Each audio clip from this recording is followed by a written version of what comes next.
gusto niyo pong tumulong, kayo po ay online. Sir, gusto niyo po mag-sign?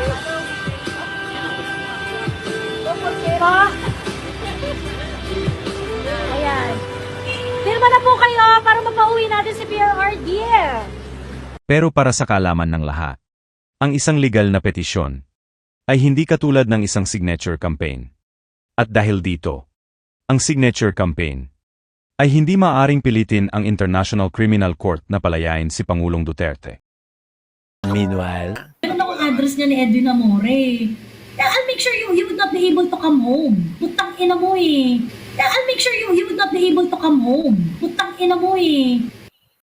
At ang mas malala pa, ang mga personal na impormasyong pagkakakilanlan na matagumpay na nakalap ng babaeng ito mula sa mga walang kamalay-malay na Pilipino ay naglalagay sa kanila sa panganib ng pagnanakaw ng pagkakakilanlan, pandaraya, at pangharas dahil kontrolado na ng babaeng ito at ng kanyang mga kasama ang inyong personal at pribadong impormasyon. Meron akong address niya ni Edwin Amore.